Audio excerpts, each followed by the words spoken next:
Vous êtes toujours à l'écoute du récap de RTCI, l'investissement dans le photovoltaïque au cœur de la 3e édition du Salon international de la transition énergétique. Nous allons décrypter les enjeux d'une accélération nécessaire d'un plan national de développement des énergies renouvelables et les perspectives concrètes qui en émergent.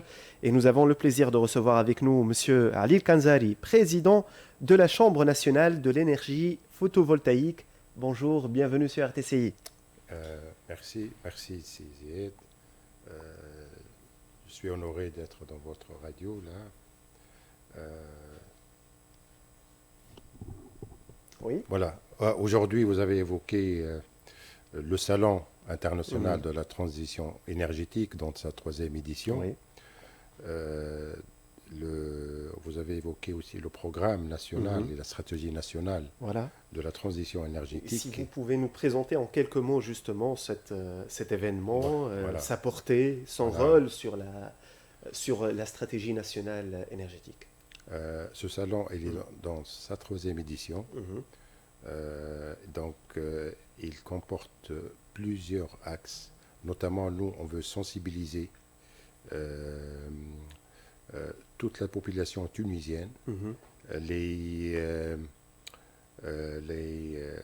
l'administration, le secteur privé, nos industriels, tout ce qui utilise l'énergie, pour qu'ils soient conscients de le problème de la transition énergétique en Tunisie. Surtout que la Tunisie, elle accuse un déficit énergétique énorme.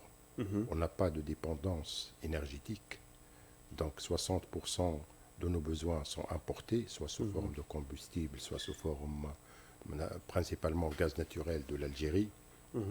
Et c'est l'équivalent de 10 milliards de dinars. Et ça pèse beaucoup même sur l'économie nationale. 15% de notre budget national.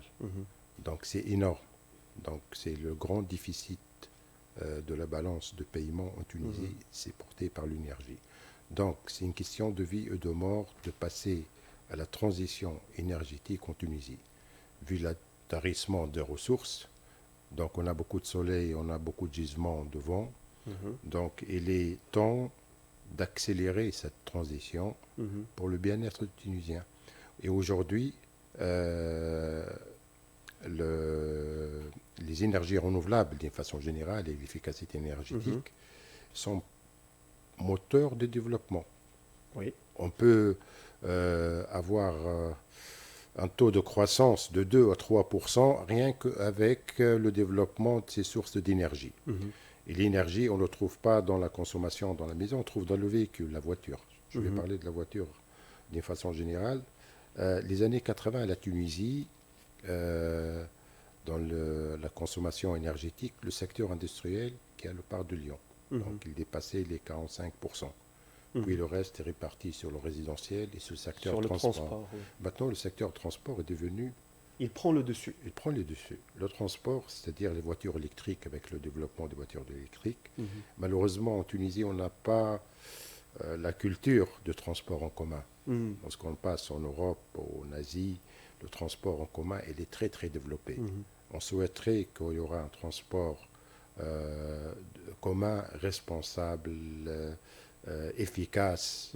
Aujourd'hui, on peut électrifier facilement. Je parle de métro, je parle de bus électriques, etc. Maintenant, il faut du temps, la situation, il faut une infrastructure pour mettre en place ce développement de transport en commun, mais ce n'est pas trop tard.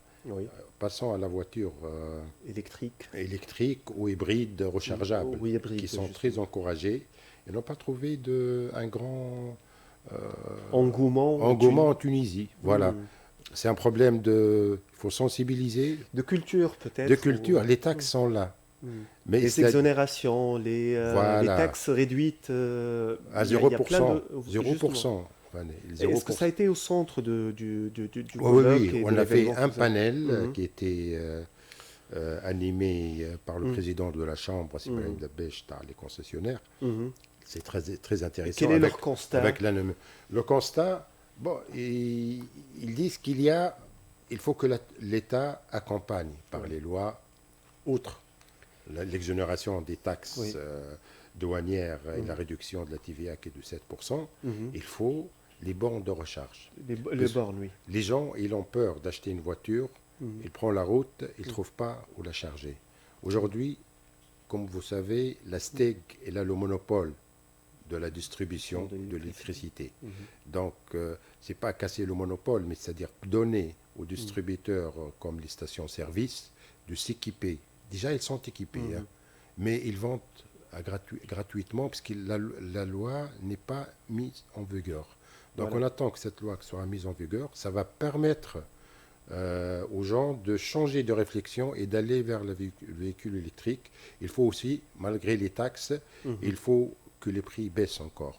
Oui. Si on compare les prix au départ de l'Asie et pratiqués en Tunisie, il y a un gap.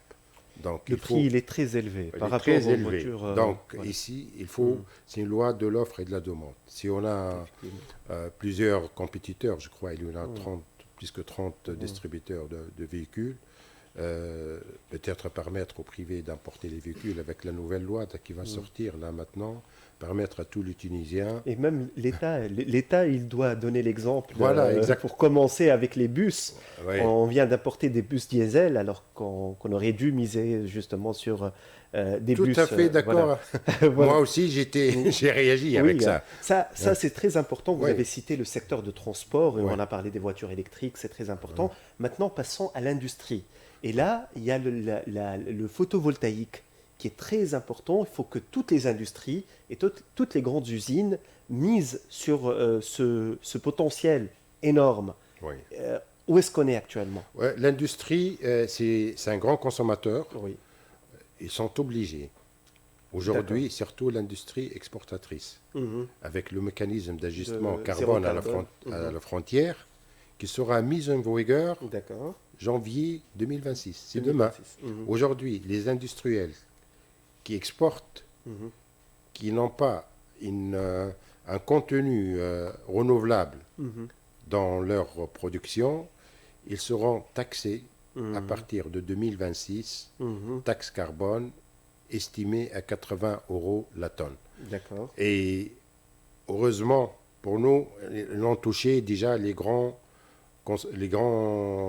consommateurs d'énergie, qui sont les matériaux de construction, les cimentiers, les BTP, tout le secteur de BTP, la chimie, la sidérurgie et le secteur électrique. Donc déjà, les cimentiers, à ma connaissance, il y en a 4. D'accord. Parce que les cimentiers, ils disent leur métier, c'est de produire du clinker et du ciment. Ce n'est pas leur métier de produire de l'énergie. La batterie des lois, on a contribué au même en tant qu'OTK pour cette loi de 2019 qui permet à une SPV, Special Purchase Vehicle, une société de projet, un privé, il peut associer les clients qui sont les cimentiers et installer une centrale photovoltaïque au sud. Je ne sais pas qu'elle soit obligatoirement dans le site de cimentier. La STEG, elle fait le transport d'électricité, moyennant une taxe de transport qui est 50 millimes, je crois, le kilowattheure en moyenne, puisqu'il y a l'aéroport, je ne veux pas rentrer dans le détail.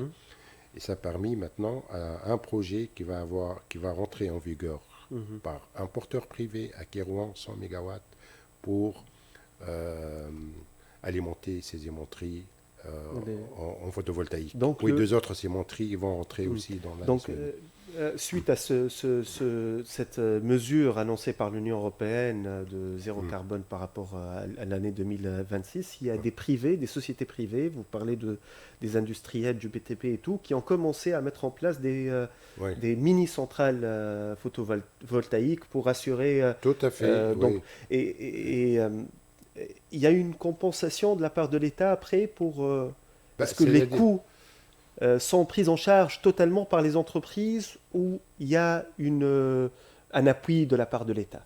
Non, c'est très simple. Donc, merci pour la question. La loi 2019, elle permet à un développeur privé qui s'associe même avec le dinar symbolique en action, pour créer cette société-là. Cette société, elle développe la centrale complètement privée.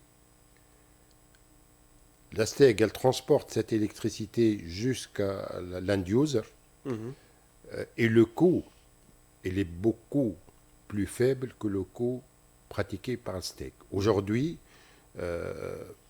j'enchaîne, le coût de kilowattheure produit par l'Asteg, il est de 475 millim, le prix de revient. D'accord. Il est vendu en moyenne, si je ne me trompe pas, à 280 millim. D'où le chiffre que j'ai annoncé au départ, le déficit de la balance, y compris cette subvention de l'électricité. Donc aujourd'hui, l'industriel, le coût moyen de vente de l'Asteg, c'est-à-dire résidentiel et industriel, mais l'industriel, le tarif uniforme de kilowattheure, il l'achète à 297 millim. Ce développeur-là qui a fait les 100 MW, certainement, il va vendre beaucoup moins cher que l'Asteg. Et d'où l'intérêt, sans ça, le cimentier va chercher l'Asteg. Donc, c'est win-win, gagnant-gagnant. L'État va gagner. Elle va se décharger de cette production, puisque 1 kWh produit en plus pour l'Asteg, c'est de la perte de l'argent. Lorsqu'on trouve quelqu'un qui se substitue à l'Asteg pour produire cette électricité propre, ça résout le problème. Donc, le cimentier, le briquetier, celui qui fait les fertilisants. Aujourd'hui, l'industrie du câble aussi, elle est soumise. Il y a un grand projet des câbliers qui exportent. Ils sont en train de mettre le photovoltaïque pour qu'ils puissent s'exporter en Europe. Peut-être demain, il y aura d'autres secteurs, le textile. J'espère qu'on éloigne à l'échéance, parce que ça va toucher beaucoup d'emplois. Monsieur Ali Kanzal, il cite la cimenterie, les cimenteries, parce que c'est un secteur énergivore, si on peut dire. C'est pour ça. Et c'est très, très important parce que ça a des répercussions sur toute l'économie nationale. Comme vous avez dit, nous avons un déficit énergétique. Il faut commencer par le premier secteur énergivore, qui est le transport, et passer au deuxième secteur, qui est l'industrie. Et le résidentiel. Le résidentiel. Les résidentiels, c'est-à-dire les habitations individuelles, le tertiaire, les hôtels et tout. Donc, c'est un grand consommateur d'énergie. Il y a le bien-être du Tunisien, donc le income, c'est-à-dire les climatiseurs, monsieur Ali Kanzali, les climatiseurs, c'est la problématique. C'est une problématique justement par rapport à la qualité des climatiseurs, à l'importation, au marché parallèle qui touche vraiment à l'énergie nationale et la consommation nationale. Qu'est-ce que vous pouvez dire par rapport à ça? D'abord, avant de parler de marché parallèle, l'air condition, la climatisation, elle est devenue indispensable et nécessaire en Tunisie. Il y a une forte croissance de demande de climatisation, notamment l'été. Et l'été, c'est le problème des producteurs d'électricité et de l'Asteg, parce que l'été, le pic de consommation. Donc, il faut consommer mieux, avoir de matériel qui est efficace. Donc, il y a un programme avec l'Agence pour la maîtrise de l'énergie pour classifier les climatiseurs qui sont efficients, qui sont performants énergétiquement. Il faut contrôler, mais il ne faut pas empêcher le développement de ces climatiseurs. Et l'Asteg doit répondre à cette demande. L'Asteg, il a une peur bleue de l'été, il a peur de blackout, puisque lorsque la demande, elle excède l'offre, il aura une coupure d'électricité. Et là, on va jouer sur des nouvelles centrales qui coûtent cher pour le contribuable, puisque la croissance d'électricité est de 5% à peu près par an. Si on a 6000 MW installés, 5% c'est 300 MW. C'est une turbine à gaz tous les ans. Donc, des autres mécanismes, c'est-à-dire de faire les interconnexions régionales. Avec l'Algérie, on a acheté pendant 2 ans l'électricité pendant l'été de l'Algérie. On achète du gaz pour générer l'électricité. Et aujourd'hui, on attend avec impatience la mise en service et la mise en œuvre du câble Almed, électricité méditerranéenne, qui relie le Cap Ban à l'Italie. Ça va nous permettre d'accéder au spot market, au marché européen de l'électricité. Le spot market, c'est le marché de gros. Il est mis tous les jours, on rentre sur Internet, vous trouvez le prix. L'été, il est très bas, ce prix. Donc, lorsqu'on achète l'électricité à bas prix, pendant l'été, ça permet à l'Asteg de gagner de l'argent, de sécuriser sa distribution de l'énergie électrique. Et de l'autre côté, c'est un câble à deux sens d'exporter les énergies propres. Nous, entre l'Europe et la Tunisie, on est complémentaires. Eux, leurs besoins, c'est l'hiver aujourd'hui. C'est la grande consommation du secteur résidentiel, c'est l'hiver, ils ont besoin d'électricité. Et le mégawattheure ou les kilowattheures, et les mégawattheures, $120, 120 € le mégawattheure, c'est-à-dire c'est très très cher. Et l'été, il descend en dessous de 40. Nous, on doit profiter de ça. Et hier, en marge de ce salon, on a eu une grande... conférence de M. Nizari Aïch, qui était ancien ministre des Finances. Il a fait une très belle intervention. Il est porteur aussi d'un grand projet. Et puis, il y avait plusieurs Italiens. Donc, on a mis ce salon avec le partenariat tuniso-italien. Plusieurs développés, plusieurs opérateurs de réseau, dont Terna, celle qui développe le câble entre la Tunisie et l'Italie. Ils étaient là. Med TSO, l'opérateur européen méditerranéen, et des sociétés et des bureaux d'études et des sociétés privées italiennes étaient là, qui sont porteurs de projets de plusieurs gigawatts. Donc, on a mis sur la table ronde, l'administration était là, le ministère de l'Énergie, l'ASTEC, il y avait Sissamir Majoul, notre président de l'ETICA, l'ambassadeur d'Italie. C'est une table ronde hier l'après-midi. Elle était très intéressante pour... que la STEG, d'un côté, se prépare moyennant les investissements européens. L'Union européenne était là, la Banque mondiale était là, pour dynamiser cette transition énergétique, pour l'accélérer et pour dépasser les objectifs qui sont tracés par l'État, qui sont de 5 gigawatts en 2030 et 8,5 gigawatts. Et aujourd'hui, je peux dire qu'on est, si on met tout ça en œuvre, on est sur la bonne voie pour faire une transition énergétique rapide. On l'espère en tout cas. Les perspectives de ce salon, vous êtes là pour parler du salon également, M. Ali Kazari. C'est très très important. Vous avez parlé du privé, du public, des acteurs, je suppose des assurances, des banques. Quelles sont les perspectives concrètes d'investissement et création de valeur ajoutée? Vous avez parlé de gisement de vent au départ. Vous avez parlé, nous avons donc un potentiel éolien très dense. Et si vous pouvez nous parler justement des perspectives pour l'avenir. Qu'est-ce qu'on attend après cet événement et pour l'avenir des énergies renouvelables en Tunisie? Merci pour la question. C'est l'objectif du salon. Justement. Voilà. C'est-à-dire développer rapidement et accélérer les énergies renouvelables, leur mise en place. C'est-à-dire, qu'est-ce qu'on attend? On attend que l'État fasse d'autres efforts pour, comme on a parlé de la voiture électrique, sortir rapidement les textes pour les bornes de recharge soient implantés partout, puisque la voiture électrique, elle se charge par le photovoltaïque. Accélérer la mise en place des smart meters, les compteurs intelligents, pour consommer mieux, puisque les compteurs intelligents, tu peux avoir jusqu'à 7 tarifs, la STEC peut-être réponse 7 tarifs. On peut faire le tarif pour la ménagère, quand est-ce qu'elle va actionner la machine à laver. On peut la piloter par un smartphone. La voiture électrique, on peut la démarrer au creux de la demande entre minuit et 5 heures du matin. C'est-à-dire il faut qu'on accélère la mise en place. On a annoncé que les 3 400 000 ou les 3 800 000 d'abonnés de la STEC seront équipés d'ici 2000. Ce qui a annoncé le président de la STEC hier dans la table ronde, d'ici 2033, 34 ou 35, on aura tous les ménages qui sont équipés de ces compteurs pour consommer mieux. Nos industries, il faut qu'ils soient mises à niveau. C'est une chance qu'on a le MSCF, le mécanisme d'ajustement carbone à la frontière.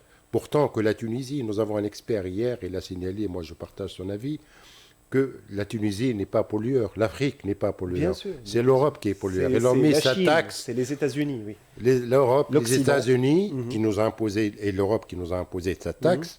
Je dis tant mieux, messieurs. Donc aujourd'hui, ils nous ont imposé cette taxe. C'est une chance pour nous pour se mettre à nouveau. Voilà, mais il faut qu'il y ait également un lobbying de la part du si on peut dire le tiers-monde, Ouais. de demander justement une compensation de la part des pays occidentaux Bravo. dans la COP 30 ou 31 Bravo. prochainement. C'est ce qu'il faut demander. Voilà. Il faut d'accord, Qu'ils payent, vous les la pénalisez, pollution. Voilà. mais vous mettez de l'argent, des Voilà. subventions, pas des Des crédits, subventions. pour se mettre à niveau. Nous, on améliore la compétitivité de nos entreprises. C'est pas mal de mettre les énergies renouvelables, c'est une Justement. chance. Mais il faut que l'Europe qu'ils comprenne. Et là, j'ai pas vu un signal fort de l'Afrique ou de l'Asie. Notamment, je parle d'Afrique puisqu'on est en face de la rive nord de la Méditerranée. Il faut qu'on crie fort que si ce n'est pas nous les pollueurs, ok, on va se mettre à niveau pour... mais on est obligé de le faire, sans ça, on ne va plus exporter. Effectivement, et c'est Voilà. très très important, M. Ali Kanzari, et c'est d'où l'importance de cet événement qui s'est tenu cette semaine, ces 3 derniers jours. Je rappelle M. Ali Kanzari, président de la Chambre nationale de l'énergie photovoltaïque. On aura certainement la chance de vous interviewer par rapport à d'autres sujets, et merci d'avoir été des nôtres aujourd'hui. Merci Cézied pour l'invitation. Merci, le plaisir est partagé. Merci aux éditeurs aussi de RTCI. Je vous remercie. Merci. Merci, M. Ali Kanzari. Voilà, c'était par rapport à la conférence et à l'événement qui se tient et qui sera donc clôturé ce soir. Merci à vous, monsieur, et mesdames et messieurs. On reste à l'écoute. On revient dans un instant. Shukran, ya. Salut.